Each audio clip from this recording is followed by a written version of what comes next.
À lingua si petite, mais si puissante. Avez-vous déjà réfléchi à la manière dont vos paroles peuvent influencer non seulement votre vie, mais aussi votre destinée spirituelle? La Bible est claire. La mort et la vie sont au pouvoir de la langue. Proverbe 18, 21. Aujourd'hui, vous allez découvrir une vérité choquante. Il existe 7 maladies de la langue, capables de détruire vos relations, d'éroder votre intégrité et pire encore, d'endommager votre relation avec Dieu. Vous serez peut-être surpris ou même alarmé en réalisant à quel point vos mots ont un impact. Mais ne vous inquiétez pas, car dans cette vidéo, nous allons non seulement exposer ces dangers, mais aussi vous montrer comment les éviter avec des enseignements tirés directement de la parole de Dieu. Avant d'aller plus loin, prenez un instant pour réfléchir. Vos paroles reflètent-elles vraiment votre foi? Laissez-moi vous poser une question essentielle. Que dirait Jésus de vos conversations quotidiennes? Si ces réflexions résonnent en vous, je vous invite à rester jusqu'à la fin de cette vidéo.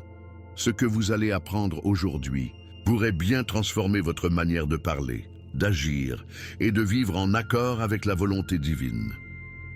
Si vous aimez ce genre de contenu, pensez à vous abonner à notre chaîne. Saviez-vous que beaucoup de nos spectateurs ne sont pas encore abonnés? Ne manquez pas nos vidéos futures qui révèlent des vérités profondes et transformatrices sur la foi. Cliquez sur le bouton « S'abonner » dès maintenant et activez les notifications pour rester connecté à cette communauté de foi. Préparez-vous, car ce voyage spirituel commence maintenant et chaque mot compte. La parole est un don précieux de Dieu, mais lorsqu'elle est utilisée sans modération, elle peut devenir une source de péché et d'imprudence. Le livre des Proverbes nous avertit clairement. Quand les paroles sont nombreuses, le péché n'est pas absent, mais celui qui retient ses lèvres est sage. Proverbe 10, 19. Ces mots révèlent une vérité profonde. Parler sans réfléchir peut ouvrir la porte à des erreurs, des conflits inutiles et une séparation progressive de la volonté divine. Trop souvent, les gens s'engagent dans des conversations prolongées sans se soucier de l'impact spirituel ou émotionnel de leurs paroles, oubliant que chaque mot prononcé a un poids devant Dieu. Un exemple biblique poignant se trouve dans l'Ecclésiaste 5:2. Ne te presse pas d'ouvrir la bouche et que ton cœur ne se hâte pas de prononcer une parole devant Dieu, car Dieu est au ciel et toi sur la terre. Que tes paroles soient donc peu nombreuses. Ce passage invite chacun à cultiver une attitude de prudence et d'humilité. Imaginez-vous devant un ami proche. Parleriez-vous constamment sans lui laisser une chance de s'exprimer? De la même manière, Dieu nous encourage à écouter autant que nous parlons, à choisir nos mots avec sagesse et à réfléchir à leur impact sur nos relations et notre foi.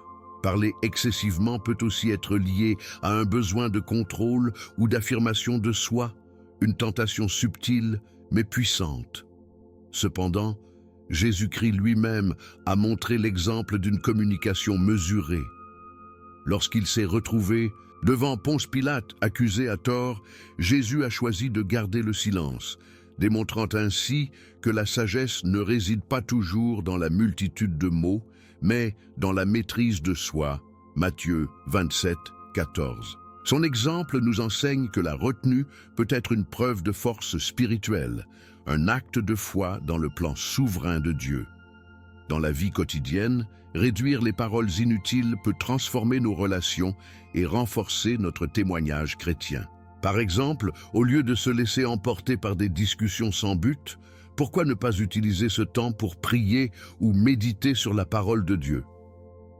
La prière elle-même est une forme de communication avec Dieu qui privilégie la sincérité et la réflexion. En priant avec intention, nous apprenons à aligner notre cœur avec celui de Dieu et nos paroles deviennent un reflet de cette connexion spirituelle.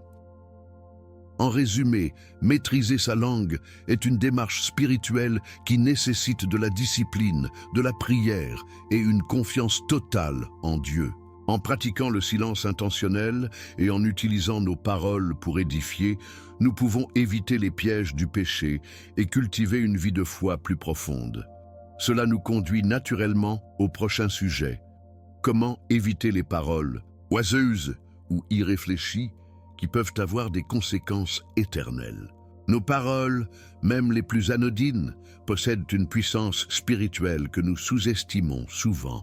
Jésus nous avertit dans Matthieu 12, 36. « Je vous le dis, au jour du jugement, les hommes rendront compte de toute parole inutile qu'ils auront proférée. » Ce verset met en lumière une vérité incontournable. Chaque mot compte et les paroles dites sans réflexion peuvent entraîner des conséquences éternelles. Trop souvent, les gens s'expriment sans réfléchir, laissant des mots imprudents ou inutiles blesser les autres ou polluer leur propre esprit. Mais ces mots, aussi insignifiants qu'ils puissent paraître, sont tous enregistrés devant Dieu. La Bible nous exhorte également à être sincères dans nos paroles. Matthieu 5, 37 déclare « Que votre oui soit oui et que votre non soit non ». Cette simplicité, pourtant si profonde, reflète l'intégrité que Dieu attend de ses enfants. Dire des paroles impulsives ou trompeuses, même sans intention malveillante, mine notre relation avec les autres et avec Dieu. Imaginez une promesse faite à la légère que vous ne tenez pas.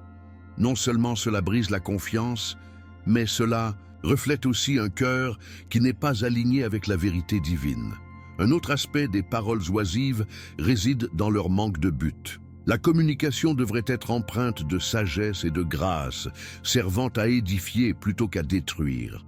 Paul, dans Éphésiens 4, 29, nous rappelle qu'il ne sorte de votre bouche aucune parole mauvaise, mais seulement une bonne, qui serve à édifier selon le besoin et qui communique une grâce à ceux qui l'entendent. Cela signifie que nos paroles doivent être intentionnelles, choisies avec soin pour bénir et encourager. Par exemple, au lieu de se plaindre ou de critiquer, pourquoi ne pas louer Dieu ou encourager quelqu'un autour de vous? Ces petites actions verbales peuvent avoir un impact puissant. Dans notre monde actuel où les réseaux sociaux amplifient chaque mot prononcé, l'importance de contrôler notre langue est encore plus cruciale. Un commentaire impulsif ou une plaisanterie mal placée peut rapidement se transformer en une source de conflit ou de malentendus. Prenons l'exemple de Jésus-Christ, qui, face aux accusations et provocations, choisissait souvent le silence ou des paroles remplies de sagesse. Il nous montre ainsi qu'un cœur en paix avec Dieu n'a pas besoin de se justifier ou de parler pour se faire entendre. Pour aligner nos paroles avec notre foi, nous devons cultiver une discipline spirituelle constante. Cela inclut des pratiques simples mais puissantes comme prier avant de parler, méditer sur les Écritures pour nourrir notre esprit et demander à Dieu de guider nos paroles chaque jour. Par ces efforts, nos mots deviendront un témoignage vivant de notre foi et un reflet de l'amour de Jésus-Christ. Ce cheminement nous conduit directement au sujet suivant. Un fléau bien connu, mais souvent sous-estimé. Les dangers de la calomnie et des ragots. Les ragots et la calomnie sont des pièges subtils qui, une fois installés, empoisonnent les relations et ternissent notre relation avec Dieu. La Bible nous met en garde avec des mots forts dans Lévitique 19, 16. « Tu ne répandras pas de calomnie parmi ton peuple. » Ces mots révèlent la gravité spirituelle de ces pratiques. Lorsque nous participons à des discussions malveillantes, même sous prétexte d'un partage d'informations, nous semons la discorde et nous éloignons de la volonté divine. Les ragots agissent comme un feu incontrôlable, consumant la paix et l'intégrité à leur passage. Proverbe 18:8 compare les paroles des commérages à de morceaux délicats qui descendent jusque dans les profondeurs des entrailles. Ce verset illustre comment les ragots pénètrent profondément dans le cœur des auditeurs, créant des blessures invisibles mais durables. Prenez un exemple simple.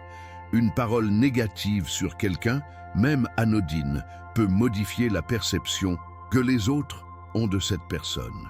Plus encore, écouter ces ragots nous rend complices de cette destruction, contribuant ainsi au cycle du péché.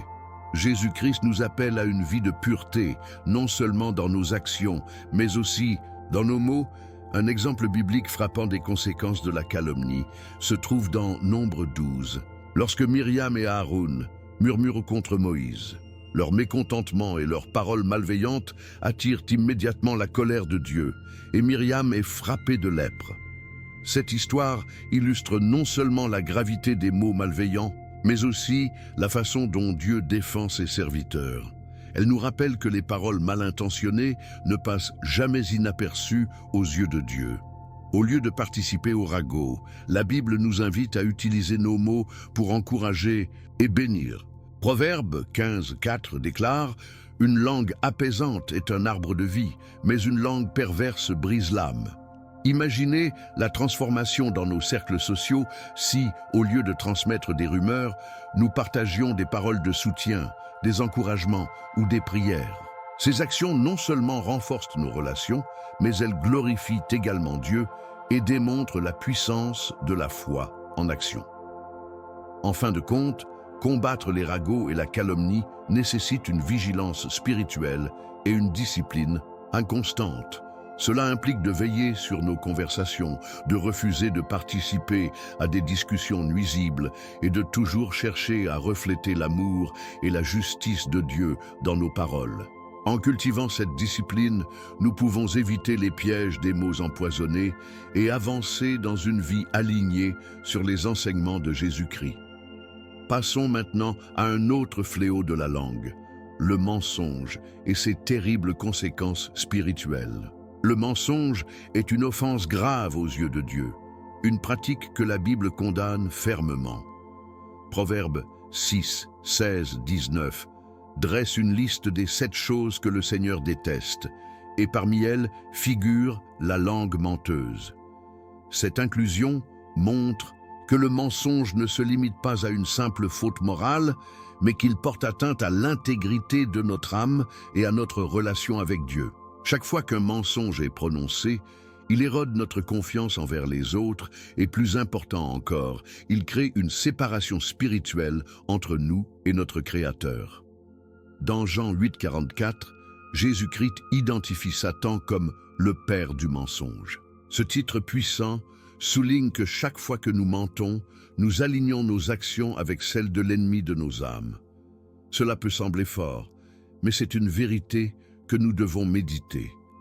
Le mensonge, qu'il soit petit ou grand, agit comme une chaîne invisible, nous liant à un mode de vie qui s'éloigne de la lumière de Dieu. Imaginez une personne qui cache constamment la vérité pour éviter des conflits ou des conséquences. À long terme, cette pratique détruit sa paix intérieure et compromet sa foi. L'Apocalypse 21:8 met en garde de manière très directe: tous les menteurs auront leur part dans l'étang ardent de feu et de soufre. Cette image saisissante ne vise pas seulement à effrayer, mais à nous faire comprendre les implications éternelles de nos choix. Mentir, même pour des raisons apparemment justifiables, est un acte qui déplaît profondément à Dieu. Prenons l'exemple d'Ananias et Saphira dans Acte 5, leur mensonge sur leurs dons les a conduits à un jugement immédiat. Leur histoire est un rappel poignant que Dieu voit au-delà de nos mots et scrute les intentions de nos cœurs. Cependant, la Bible nous montre aussi un chemin de rédemption. Jésus-Christ est venu pour nous libérer du péché, y compris du mensonge. En Jean 14:6, il déclare « Je suis le chemin, la vérité et la vie ». En suivant ces pas, nous apprenons non seulement à dire la vérité, mais à incarner la vérité dans toutes nos actions. Par exemple, au lieu de dissimuler une erreur par un mensonge, nous pouvons choisir d'être honnêtes et demander pardon, ce qui reflète un cœur transformé par la grâce divine. En fin de compte, rejeter le mensonge est une démarche active qui nécessite une introspection quotidienne et une reliance constante à Dieu. La prière et l'étude de la parole sont des outils essentiels pour nous aider à rester dans la vérité. En alignant nos paroles sur les enseignements de Jésus, nous devenons des témoins vivants de la puissance de la foi. Cela nous amène à explorer une autre forme de langage dangereux, la flatterie et ses pièges souvent méconnus. La flatterie peut sembler inoffensive, parfois même agréable, mais la Bible la décrit comme un piège subtil et dangereux. Dans Psaume 12, 2, 3, il est écrit « Ils se parlent avec des lèvres flatteuses, mais un cœur double. Que l'Éternel retranche toutes les lèvres flatteuses. Ce passage souligne la dualité de la flatterie. Alors qu'elle peut sembler bienveillante, elle est souvent utilisée pour manipuler ou obtenir un avantage personnel. Lorsque nous nous engageons dans ce type de paroles, nous nous éloignons de la vérité que Dieu nous appelle à vivre en remplaçant l'honnêteté par des mots vides de sens. Un autre avertissement puissant se trouve dans Proverbe 29:5. L'homme qui flatte son prochain tend un filet sous ses pas. Cette métaphore illustre la manière dont la flatterie piège non seulement celui qui la reçoit, mais aussi celui qui la donne. Prenons un exemple simple. Un employé qui complimente excessivement son supérieur sans sincérité dans l'espoir d'obtenir une promotion. Bien que cela puisse sembler stratégique, ces paroles dénuées de vérité finissent par miner la confiance et compromettre l'intégrité. Dieu nous appelle à une honnêteté qui reflète son caractère et non à une manipulation déguisée en louange. Dans l'histoire biblique, nous voyons aussi des exemples de flatterie mal intentionnée. Dans Daniel 6, les fonctionnaires du roi Darius utilisent des paroles flatteuses pour obtenir un décret interdisant la prière à tout autre que le roi, dans le but de piéger Daniel. Leur flatterie est une façade pour leur jalousie et leur malveillance, ce qui entraîne finalement leur propre destruction. Cette histoire nous rappelle que Dieu voit au-delà des apparences et juge les intentions de nos cœurs. Alors, comment éviter de tomber dans le piège de la flatterie? La clé réside dans l'authenticité. La Bible nous encourage à parler avec sincérité et amour, à utiliser nos mots pour édifier plutôt que pour manipuler. Éphésiens 4,15 nous enseigne « Mais que, professant la vérité dans l'amour, nous croissions à tous égards en celui qui est la tête, Christ. » Par exemple, au lieu de faire des compliments exagérés, choisissez des mots qui encouragent et reflètent une véritable reconnaissance. Cette pratique non seulement honore Dieu, mais construit également des relations basées sur la confiance et la vérité. En fin de compte, la flatterie est un rappel que nos paroles doivent toujours être alignées sur les enseignements de Jésus-Christ. En rejetant les mots vides et manipulatoires, nous témoignons de la puissance de la vérité et de l'amour de Dieu. Cela nous prépare à aborder un autre défi lié à la langue, la parole précipitée et ses conséquences spirituelles. Parler sans réfléchir peut sembler anodin, mais la Bible met en garde contre les dangers spirituels et relationnels des paroles précipitées. Dans Proverbe 29:20, il est écrit « Si tu vois un homme précipité dans ses paroles, il y a plus d'espoir pour un insensé que pour lui. » Ce verset illustre la gravité de laisser nos mots devancer notre réflexion. Les paroles dites dans l'urgence ou sous le coup de l'émotion peuvent blesser, semer la confusion et nuire à notre témoignage chrétien. Dieu nous appelle à une communication empreinte de sagesse et de retenue, un reflet de sa nature. Un exemple marquant de paroles précipitées se trouve dans la vie de Moïse. Dans Nombre 27:12, Moïse, irrité par les plaintes incessantes des Israélites, frappe le rocher au lieu de lui parler, comme Dieu le lui avait ordonné. Cette désobéissance impulsive coûte à Moïse la possibilité d'entrer dans la terre promise. Ce récit nous rappelle que nos paroles et nos actions, même dans des moments de frustration, doivent toujours être alignées avec la volonté de Dieu. Il nous enseigne également que l'obéissance et la patience sont essentielles dans notre vie spirituelle. Dans notre quotidien, les paroles précipitées peuvent souvent mener à des malentendus ou des conflits inutiles. Imaginez un ami qui, en colère, dit quelque chose de blessant qu'il regrette plus tard. Bien que les excuses puissent réparer partiellement les dégâts, les mots prononcés ne peuvent jamais être effacés.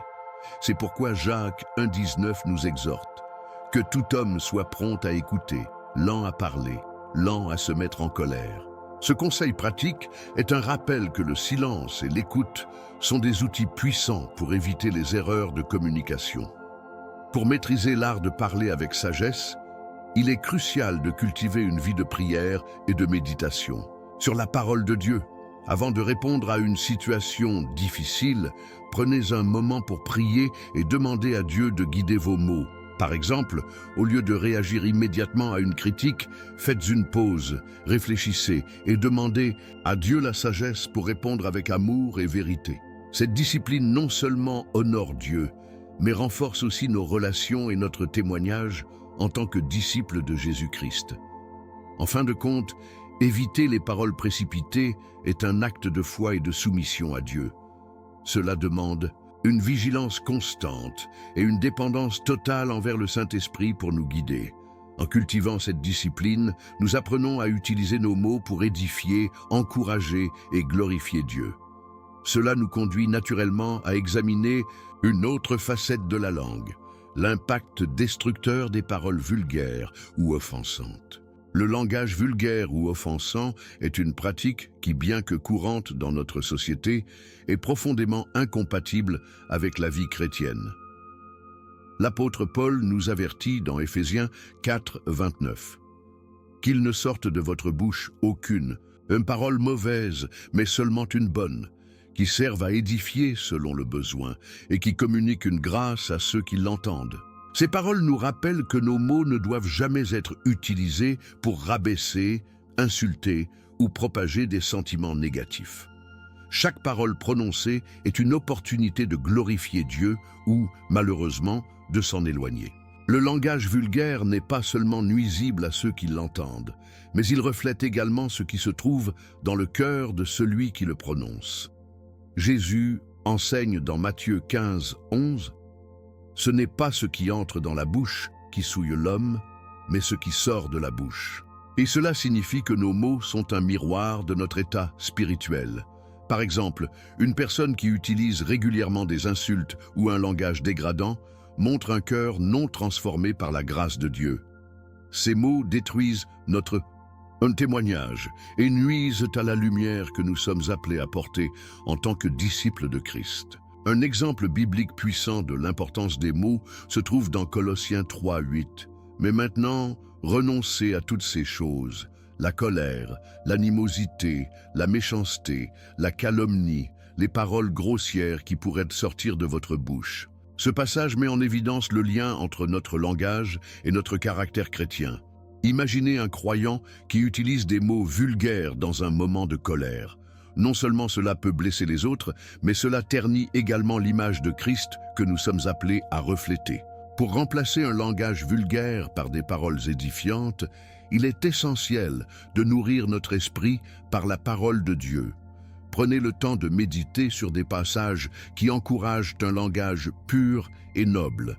Par exemple, chaque matin, vous pouvez prier pour que Dieu guide vos paroles tout au long de la journée. En vous entourant de frères et sœurs en Christ qui partagent cet engagement, vous créez un environnement qui favorise une communication empreinte d'amour et de vérité. Ces petites actions peuvent transformer radicalement notre manière de parler. En conclusion, éliminer le langage vulgaire ou offensant est une étape cruciale pour vivre une vie alignée sur les enseignements de Jésus-Christ. Nos paroles ont le pouvoir de bénir, d'encourager et de construire des ponts de paix. Alors que nous cherchons à maîtriser notre langue, nous devons constamment nous tourner vers Dieu pour obtenir la force et la sagesse nécessaires. Passons maintenant à des réflexions pratiques sur la maîtrise de la parole et son rôle dans notre croissance spirituelle. Chaque mot que nous prononçons a le pouvoir de façonner nos vies, nos relations et notre foi. Alors, à vous de jouer. Quelles mesures allez-vous prendre pour maîtriser votre langue et aligner vos paroles sur la volonté de Dieu? Partagez vos réflexions dans les commentaires, car vos expériences peuvent inspirer et encourager d'autres membres de cette communauté. Si cette vidéo vous a aidé à réfléchir à l'impact de vos paroles, n'oubliez pas de vous abonner à notre chaîne et d'activer les notifications. Cela vous permettra de ne manquer aucun de nos futurs contenus conçus pour approfondir votre foi et renforcer votre marche avec Jésus-Christ. Et surtout, partagez cette vidéo avec vos amis et votre famille, car les vérités bibliques qu'elle contient peuvent transformer des vies. Enfin, restez avec nous pour notre prochaine vidéo recommandée où nous dévoilerons des enseignements encore plus profonds pour nourrir votre foi. Merci d'avoir partagé ce moment avec nous. Que Dieu vous bénisse abondamment. Je suis Marco et je vous dis à très bientôt.